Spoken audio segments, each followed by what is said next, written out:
I'm here with Frin Lewis-Smith, who is the specialist chaplain for Oncology and Palliative Care here at Leeds Teaching Hospitals. I'm really interested to talk to you, Frin. Tell me about your role here. What do you do? Who do you talk to? So I'm here as chaplain to any patient receiving cancer care and the people who love and care for those patients coming in and out of the hospital. This role is really rare in the UK because it's focused not just on inpatients needing treatment but also on outpatients. That means there's a lot of time in which people are on their own living with a big question like, what does my cancer mean? Am I dying? What if life is shorter than I'd hoped? They affect how a person makes meaning in life. They might be shaped by a person's faith, they might be shaped by a person's beliefs. They are really big questions. I often get asked them as well when I look after palliative patients in the community. How important has Leeds Hospitals Charity been to your role? I would not be here except for Leeds Hospitals Charity. This is a really innovative role, and the charity's focus on innovation and research-led treatment and care is how come this post exists. We're able to take the best of what is known about spiritual care for patients with cancer and patients receiving specialist palliative care from across the world and put it into practice in this post. The charity's also really encouraged innovation, and so as part of what I'm doing here, we're tracking some of the changes I've made using quality improvement processes so that we can say that we are definitely making a difference to the patients.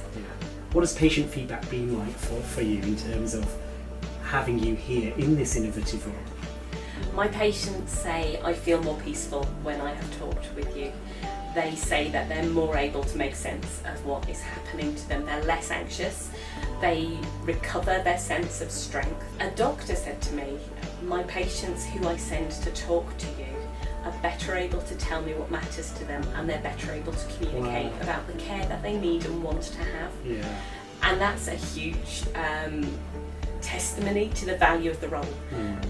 Patients who can say what matters to them and how they would like to be treated are more likely to be able to make a decision to receive care at home, if that's what's important to them, to move to hospice if that's a time of the life that, if that's the thing that they would benefit from most and want to have happen. How important is spirituality to these patients when they come to talk to you? So I would tell you that everybody is spiritual. Some people have a religion, some people have a non-religious spirituality, some people have a very defined philosophical belief. All of those shape how a person approaches the world.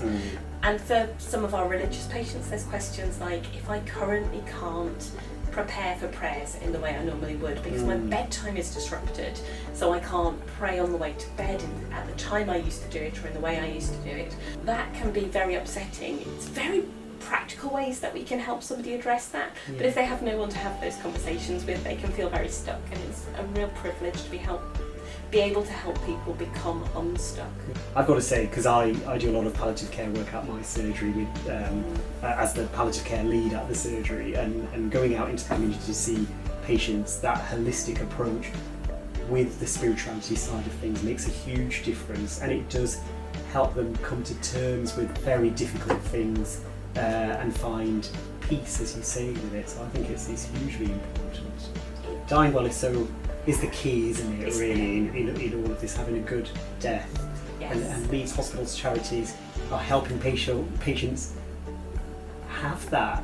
It's been absolutely incredible talking to Peter and Frin today and learning about all the important work that Leeds Hospitals Charity is doing and all the important work your donations are doing, not just the science and the technology and the innovation, but I know as a GP who looks after people who are at the end of life, how important things like a chaplain is, how important not having a tattoo on your body is when you don't want one. Those small things make a huge difference in the most important, most precious moments of people's lives. So thank you so much for your donations.